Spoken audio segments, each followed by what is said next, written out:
இன்றைக்கி இங்கே அண்ணா யூனிவர்சிட்டியில் Tamil Nadu council of science and technology மூலமாக ஒரு அவேர்னஸ் ப்ரோக்ராம் ஒன்று ஆர்கனைஸ் பண்ணியிருந்தாங்க.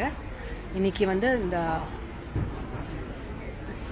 ஆன்டி மைக்ரோபியல் அவேர்னஸ் வீக் ஓட ஃபர்ஸ்ட் டே.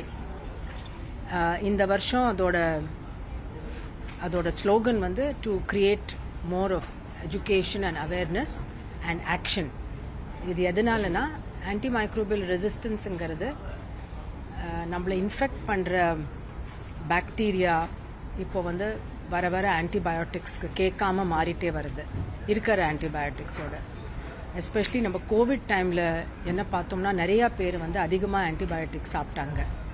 அதனால் இந்த ரெசிஸ்டன்ஸ் பேட்டர்ன்ஸ் இன்னும் கூடிடுச்சு. இப்போ WHO ஓட எஸ்டிமேட்ஸ் என்ன சொல்லுதுன்னா, இதே மாதிரி நம்ம போயிட்டே இருந்தோம்னா அப்போ வந்து வருஷத்துக்கு கிட்டத்தட்ட 20 லட்சம் பேர் இறந்து போகலாம். ஏன்னா அவங்களோட இன்ஃபெக்ஷனை வந்து ட்ரீட் பண்ண முடியாமல் ஒரு நிலைமை வந்துட்டுருக்கு. ஸோ இதுக்கு வந்து என்ன நம்ம செய்ய முடியும்? ஃபர்ஸ்ட்டு எல்லாருக்கும் ஒரு அவேர்னஸ் தேவை. இப்போ சாதாரண சளி, ஜுரம், இரும்பல் சளி பிடிச்சதுன்னா அது யூஸ்வலாக ஒரு வைரல் இன்ஃபெக்ஷனால தான் வரும். அது நம்ம வெறும் ஒரு ஜுரத்துக்கு பாராசிட்டமால், வீட்டில் செய்கிற மருந்துகள், இந்த இஞ்சி, துளசி அந்த மாதிரி சாப்பிட்டாலே நம்மளுக்கு ஒரு வாரத்தில் அது நல்லாயிடும். அதுக்கெல்லாம் நம்ம தேவையில்லாமல் ஆன்டிபயோட்டிக் போடக்கூடாது. ஆன்டிபயோட்டிக் வெறும் நம்ம பாக்டீரியல் இன்ஃபெக்ஷன் அப்படின்னு தெரிஞ்சு டாக்டர் ப்ரிஸ்கிரிப்ஷன் போட்டால் தான் ஆன்டிபயோட்டிக் வாங்கி சாப்பிடணும். தானாகவே ஆன்டிபயோட்டிக் நம்ம சாப்பிடக்கூடாது. ரெண்டாவது வந்து ஃபார்மசிஸில் அவங்க ஸ்ட்ரிக்டாக இருக்கணும். ப்ரிஸ்கிரிப்ஷன் இல்லாமல் ஆன்டிபயோட்டிக் கொடுக்கக்கூடாது. நிறையா தேசத்தில் ரொம்ப ஸ்ட்ரிக்டாக இருப்பாங்க. அதே மாதிரி நம்ம நாட்டிலையும் கொஞ்சம் அதை ஸ்ட்ரிக்டாக நம்ம இம்ப்ளிமெண்ட் பண்ணணும். மூணாவது வந்து ஹாஸ்பிட்டல்ஸ்லேயும் நிறையா இந்த ஆன்டிபயோட்டிக் இன்ஃபெக்ஷன் பரவறதுக்கு, ரெசிஸ்டன்ஸ் பரவறதுக்கு நிறையா வாய்ப்பு உண்டு. ஏன்னா அங்கே வந்து பாக்டீரியா, ஒரு ICU நம்ம எடுத்துட்டோம்னா, இல்லை ஒரு வார்டு எடுத்துட்டோம்னா அதில் விதவிதமான இன்ஃபெக்ஷன்ஸ், பல இன்ஃபெக்ஷன்ஸ் இருக்கும் அங்கே பேஷண்ட்ஸுக்கு. ஸோ அதில் வந்து ஒருத்தர்லேருந்து இன்னொருத்தர் பரவறதுக்கு நிறையா சான்ஸ் இருக்குது, எஸ்பெஷலி வந்து இன்டென்சிவ் கேர் யூனிட்டில். ஸோ ஒரு ஹாஸ்பிட்டல்லையும் ஒரு ஆன்டிபயோட்டிக் ஸ்டூவர்ட்ஷிப் ப்ரோக்ராம் தேவை. Infection prevention and control committee தேவை. அவங்க வந்து டிசைட் பண்ணணும் எந்த பேஷண்ட்டுக்கு எந்த மாதிரி ஆன்டிபயோட்டிக் கொடுக்கலாம். தேவையில்லாமல் ஆன்டிபயோட்டிக் யூஸ் பண்ணக்கூடாது. அதுவும் ஸ்ட்ரிக்டாக இம்ப்ளிமெண்ட் பண்ணணும். நாலாவது வந்து நம்ம சர்வேலன்ஸ். ஹாஸ்பிட்டல்ஸில் இன்ஃபெக்ஷன் வருது, கண்டிப்பாக அவங்க லேபுக்கு அனுப்புவாங்க கல்ச்சர். அந்த கல்ச்சர் டெஸ்ட் பண்ணும்போது எந்த ஆன்டிபயோட்டிக் சென்சிட்டிவ், எந்த ரெசிஸ்டன்ஸ் அப்படின்னு வரும். அந்த டேட்டாவை வந்து நம்ம பப்ளிக்கில் கொண்டு வரணும். அப்போ தான் பப்ளிக்குக்கும் புரியும் எப்படி இன்ஃபெக்ஷன் எப்படி போயிட்டுருக்கு. கவர்மெண்ட்டுக்கும் அப்போ தான் அந்த டேட்டா தெரியும். ஹாஸ்பிட்டலில் மட்டும் இல்லை, நம்ம வந்து என்வாயரன்மெண்டல் சர்வேலன்ஸும் இப்போ பண்ணுறதுக்கு நிறையா வாய்ப்பு இருக்குது. இப்போ ஜீனோமிக் டெக்னாலஜிஸ் கோவிடும் போது நிறையா யூஸ் பண்ணிகிட்டு இருந்தோம். வேஸ்ட் வாட்டர் சர்வேலன்ஸ்க்கு யூஸ் பண்ணிகிட்டு இருந்தோம். அதே மாதிரி நம்ம அந்த கோவிடோட வேரியண்ட்ஸை கண்டுபிடிக்கிறதுக்கு அதனால் இப்போ கெப்பாசிட்டி இருக்குது. ஜீனோமிக் லேப்ஸ் நிறையாவே இருக்குது. அதை நம்ம waste water surveillance, environmental surveillance, நம்ம தண்ணியில் போகிற சர்வேலன்ஸ், ஹாஸ்பிட்டல்லேருந்து வெளியில் வர தண்ணியில் பார்க்கலாம். அதே மாதிரி ஃபார்மசூட்டிக்கல் இண்டஸ்ட்ரீஸ் அவங்களோட வேஸ்ட் மேட்டரில் பார்க்கலாம். அதில் நம்மளுக்கு ஒரு நல்ல ஐடியா கிடைக்கும், எங்கேருந்து எவ்வளோ ஆன்டிபயோட்டிக் ரெசிஸ்டன்ஸ் வெளியில் வந்துட்டுருக்கு. And then we need more of research and innovation. அது எதனாலனா, இப்போ வந்து டயக்னாஸ்டிக்ஸ் அப்படின்னு எடுத்துட்டோம்னா அதில் வந்து நிறையா ஆராய்ச்சி இப்போ நடக்கிறதில்ல. ஸோ இப்போ ஒருத்தருக்கு வந்து இன்ஃபெக்ஷன் வந்திருக்கு, அது என்ன இன்ஃபெக்ஷன் கண்டுபிடிக்கணும், அதுவும் சீக்கிரமாக கண்டுபிடிக்கணும், அதுக்கு என்ன ஆன்டிபயோட்டிக் ஒர்க் பண்ணுறது அப்படின்னு கண்டுபிடிக்கணும். அப்படின்னு பார்த்தோம்னா அந்த மாதிரி டெஸ்ட் ரொம்ப கம்மி. இப்போ அண்ணா யூனிவர்சிட்டியில் அந்த மாதிரி ஆராய்ச்சி போயிட்டுருக்கு. அவங்க கொஞ்சம் இனோவேஷன்ஸ், நிறையா ஸ்டார்ட் அப்ஸ் இப்போல்லாம் அதில் ஒர்க் பண்ணிகிட்ருக்காங்க. அவங்களுக்கு நம்ம இன்னும் என்கரேஜ் பண்ணணும்.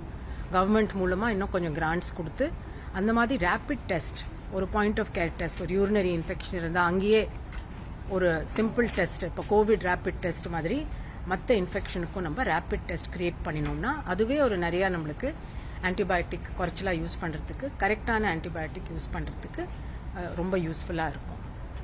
அதே மாதிரி animal sector, veterinary, agriculture, fisheries, இதில் வந்து நிறைய ஆன்டிபயோட்டிக்ஸ் தேவையில்லாமல் யூஸ் பண்ணுறது நம்ம நாட்டில் மட்டும் இல்லை, உலகத்திலேயே இது நிறைய ஆன்டிபயோட்டிக்ஸ் ஹியூமன்ஸை சாப்பிட்றத விட 5 தரம் அதிகமாக அனிமல்ஸ்க்கு ஆன்டிபயோட்டிக் நம்ம கொடுக்குறோம். அதில் என்ன ஆகுதுன்னா அதில் நிறைய அங்கேயும் ஒரு இன்ஃபெக்ஷன் பரவி அதுலேருந்து நம்ம தண்ணியில் மண்ணில் அந்த ஆன்டிபயோட்டிக் ரெசிஸ்டன்ட் பாக்டீரியா பரவிடுறது நம்மளுக்கு அது வந்து சேரும்.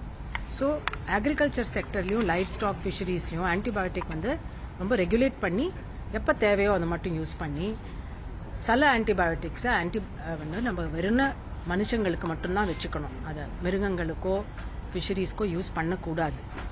அந்த மாதிரி ரூல்ஸ் இருக்குது. அது இன்னும் கொஞ்சம் ஸ்ட்ரிக்டாக அதை வந்து இம்ப்ளிமெண்ட் பண்ணணும். மெயின்லி நம்ம வந்து விவசாயிகளுக்கும் ஒரு அவேர்னஸ் கிரியேட் பண்ணணும். ஏன்னா சம்டைம்ஸ் அவங்க தெரியாமல் ஃபர்டிலைசர் போடும்போதோ ஆன்டிபயோட்டிக் அதில் மிக்ஸ் பண்ணி இருந்ததுன்னா அவங்களுக்கு தெரியாமல் கூட அவங்க செஞ்சிட்ருக்கலாம்.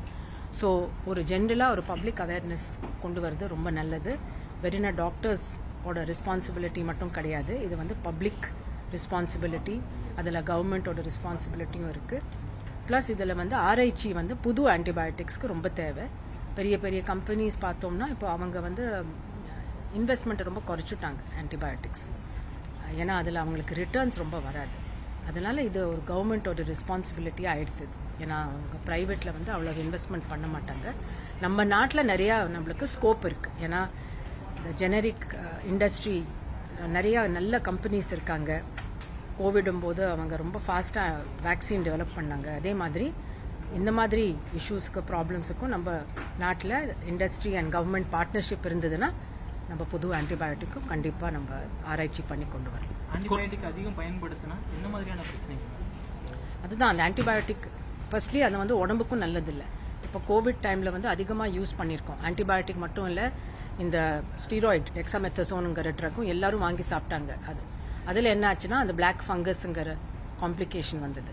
அதனால அதிகமாக நம்ம இல்லை அனாவசியமாக ஆன்டிபயோட்டிக் சாப்பிட்டா நம்ம உடம்புக்கு என்ன பிரச்சனை வரும்னு நம்ம முதலியே ப்ரெடிக்ட் பண்ண முடியாது. ஸோ நம்மளுக்கு வேணுங்கிறத மட்டும் நம்ம சாப்பிடணும். ஹெல்த் டிபார்ட்மெண்ட்ல இது பாலிசி மேக்கிங் ஏதாவது பண்றாங்க? ஆன்டிபயோட்டிக் பேசுறீங்க, கண்டிப்பாக பாலிசிஸ் இருக்குது. நேஷனல் லெவலில் பாலிசி இருக்குது. இதை வந்து ஸ்டேட்டில் ஒரு ஸ்டேட்லேயும் ஒரு ஸ்டேட் ஏஎம்ஆர் ஆக்ஷன் பிளான் அப்படின்னு பண்ணியிருக்காங்க. இப்போ மெயினாக அதில் பிரச்சனை என்னென்னா இது ஒரு இன்டர் செக்டோரல் ப்ராப்ளம். டாக்டர்ஸ் மட்டும்தான் இது பண்ணணும், ஃபார்மசி அந்த மாதிரி கிடையாது. இது ஒத்தொத்தருக்கு ரெஸ்பான்சிபிலிட்டி இருக்கிறதுனால ஒரு இன்டர் செக்டோரல் கோஆர்டினேஷன் தேவை.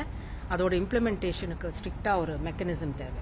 ஸோ அதனால் இப்போ அந்த தமிழ்நாடு ஸ்டேட்டில் அந்த ஒன் ஹெல்த் கமிட்டி எஸ்டாப்ளிஷ் பண்ணியிருக்காங்க. அதோட முதல் மீட்டிங் வந்து 4ஆம் தேதி நடக்க போகிறது சீஃப் செக்ரட்டரியோட தலைமையில். அந்த மாதிரி ஒரு கமிட்டி வந்து கண்டிப்பாக இந்த ஆன்டிமைக்ரோபியல் ரெசிஸ்டன்ஸ் ஒரு ப்ராப்ளமாக எடுத்துட்டு அதுக்கு ஒரு சொல்யூஷன் கொண்டு வரலாம். கொரோனா மரணங்கள் வந்து முடிஞ்சிடுச்சுன்னு பார்க்கலாமா, இல்லை அது கண்டினியூட்டி இருக்குங்களா? இல்லை, கண்டினியூட்டி இருக்குது. கரோனா வந்து முடியாது. இப்போ இன்ஃப்ளூயன்ஸான்னு ஒரு அது வருஷம் அதில் சில பேர் இறந்து போகிறாங்க. அதே மாதிரி கரோனாலையும் இறந்துட்டு தான் இருக்காங்க. பட் முன்ன மாதிரி இல்லை. ஏன்னா வேக்சின் எல்லாரும் நிறையா போட்டிருக்கிறதுனால கொஞ்சம் இம்யூனிட்டி ஓரளவுக்கு நல்லா இருக்கு. வேக்சின் போட்டதுனால பாதிப்பு இருக்குன்னு அது ஒரு யோசனையாக பேசிகிட்டே இருக்கிறாங்க அதை பற்றி. பட் அது பற்றின கிளாரிட்டி என்னங்க? வேக்சின் எடுத்தது ஆக்சுவலி நிறைய இதில் ஆராய்ச்சி பண்ணியிருக்கு. கண்டிப்பாக ஜனங்களுக்கு வந்து இந்த ஒரு ஃபீலிங் இருந்தது வேக்சின் போட்டதுனால ஏதாவது side effect. But actual fact என்னன்னா கரோனா வந்தவங்களுக்கு ஹார்ட் அட்டாக் வரத்துக்கோ டயபெட்டிஸ் வரத்துக்கோ இந்த மாதிரி ஸ்ட்ரோக் வரத்துக்கோ வாய்ப்பு ரொம்ப அதிகம். ஏன்னா அந்த வைரஸ் வந்து நிறைய உள்ள டேமேஜ் பண்ணிட்டு இருக்கு வந்தவங்களுக்கு. ஆமாம், வந்தவங்களுக்கு. அதுவும் 2-3 தூரம் வந்திருந்தா இன்னும் கொஞ்சம் டேஞ்சர் அது. ஸோ அது ஜனங்க என்ன நினைக்கிறாங்க வந்து, ஏன்னா அந்த ஊசி போட்டு தான் அவங்கள நினைவு இருக்கு. ஸோ வேக்சின் போட்டதுனால இப்படி ஆயிருக்குமோ அப்படின்னு நினைக்கிறாங்க. பட் ஆக்சுவல் ஃபேக்ட் என்னன்னா அந்த கரோனா வந்ததுனால அந்த ரிஸ்க் அதிகமாயிருக்கு. பட் நடுவில் ஆனால் வந்து இந்த கோவிஷீல்டு கோவேக்சின் ரெண்டுமே வந்து பார்த்தீங்கன்னா சைட் எஃபெக்ட் கொண்டது அப்படின்ட்டு இது கொஞ்சம் அதிகமாக இருந்தது, இது கொஞ்சம் கம்மியாக இருந்தது மாதிரி அந்த வேக்சின்ஸ் மேலேயே சில இதெல்லாம் வந்து எல்லா வேக்சின் எந்த வேக்சின் எடுத்தாலும் உங்களுக்கு வந்து 100% எதுலையுமே கிடையாது. இந்த 0.10001% சைடு எஃபெக்ட் இருக்கும் எந்த வேக்சின் எடுத்தாலும் சரி. இப்போ நம்ம பப்ளிக் ஹெல்த்துக்கு யூஸ் பண்ணுறோம்னா 1,00,000 ஜனங்களில் ஒருத்தருக்கு இல்லாட்டா ஒரு 10 லட்சம் ஜனங்களில் ஒருத்தருக்கு சைடு எஃபெக்ட் வரும். அந்த மற்ற வேறு எல்லாருக்கும் பெனிஃபிட். ஸோ அப்படி தான் அந்த ரெகுலேட்டர் டிசைட் பண்ணுவாங்க ஒரு வேக்சின் வந்து ஜனங்களுக்கு கொடுக்கலாமா இல்லையாங்கிறது. அது எப்போவுமே ஒரு ரிஸ்க் பெனிஃபிட் அனாலிசிஸ் பண்ணிட்டு பண்ணுவாங்க. கண்டிப்பாக கோவிடுக்கு யூஸ் பண்ண வேக்சின்ஸ்லையும் ஒரு 10 லட்சம் பேரில் ஒருத்தருக்கு 2க்கு சைடு எஃபெக்ட் இருக்கும். சில பேருக்கு மைல்டாக இருக்கும், சில பேருக்கு சிவியர் சைடு எஃபெக்டும் வந்திருக்கு. பட் மற்ற 10 லட்சம் ஜனங்களுக்கும் அது வந்து யூஸ்ஃபுல்லாக இருந்தது. இல்லாட்டா இன்னும் நிறைய பேர் இறந்து போயிருப்பாங்க இந்த பேண்டமிக்ல எபிடமிக் வேக்சின் யூஸ் பண்ணலைன்னா. பேண்டமிக் பீரியட் இன்னும் முடியல, இன்னும் கண்டினியூவா நடந்துட்டு இருக்கு அப்படின்னு சொல்றீங்க. இந்த பேண்டமிக்ங்கிறது முடிஞ்சுடுத்து. WHO போன வருஷமே அதை அனௌன்ஸ் பண்ணிட்டாங்க. எண்டமிக் இப்போ எண்டமிக் ஸ்டேஜுக்கு போயிடுச்சு. மேம் இப்போ ஹாஸ்பிட்டலில் வந்து ப்ரிஸ்கிரிப்ஷன் கொடுக்காட்டியும் நிறைய பேர் இந்த பேராசிட்டமால் அப்படின்னு வாங்கிக்கிறாங்க. அதுவுமே ஆன்டிபயோட்டிக்னு நம்ம புரிஞ்சுக்கிறதா? அது இல்லை, மெடிசன் பேராசிட்டமால்ங்கிறது வெறும் ஜுரம் தெரியாது. ஸோ அதை வந்து ஆன்டிபயோட்டிக்ல இப்போ ஆக்சுவலாக கொஞ்சம் வருஷம் முன்னால் ஒரு இது கொண்டு வந்தாங்க, ஒரு ரெட் ஸ்ட்ரிப் இருக்கணும் அப்படிங்கிறது. ஓகே. ஸோ அந்த மாதிரி ஏதாவது இருந்தால் நல்லாயிருக்கும் ஜனங்களுக்கு. அதை எடுத்த உடனே அந்த ரெட்டு கலரில் லைன் இருந்ததுன்னா ஓ இது ஆன்டிபயோட்டிக், இதை நம்ம சாப்பிடக்கூடாது அப்படின்னு தெரியறதுக்கு தான் சென்ட்ரல் கவர்மெண்ட் அதை கொண்டு வந்தாங்க அந்த ரூலை. பேராசிட்டமால்ங்கிறது சாதாரண ஜுரத்துக்கு நம்ம போட்டுக்கலாம், அதில் ஒன்றும் அவ்வளோ அதுவும் ஓவர் யூஸ் பண்ணக்கூடாது. ஏன்னா எல்லா ட்ரக்லேயும் சைடு எஃபெக்ட் வரும், கிட்னி ப்ராப்ளம் வரும். டெய்லி 10 பேராசிட்டமால் போட்டால் கண்டிப்பாக ஏதாவது ப்ராப்ளம் வரும். பட் ஜுரம் இரும்பல் இருக்கும்போது தலைவலி உடம்பு வலி இருந்தால் போட்டுக்கலாம். ஆன்டிபயோட்டிக் இருக்கா இல்லையாங்கிறது கேட்டு தெரிஞ்சுட்டு போட்டுக்கிறது பெட்டர். ஸோ மெடிசன் அது இன்னும் அவேர்னஸாக அந்த ஸ்ட்ரிப்ஸ்லேயே அந்த அவேர்னஸ் இப்போ அந்த ஸ்ட்ரிப்பில் அது இன்னும் அந்த ரெட் லைன் இருக்காங்கிறத நம்ம பார்க்கணும். இல்லைன்னா இப்போ கொண்டு வரலாம், ஆக்சுவலாக ஸ்டேட் மூலமாகவும் அந்த ரூல் கொண்டு வரலாம்.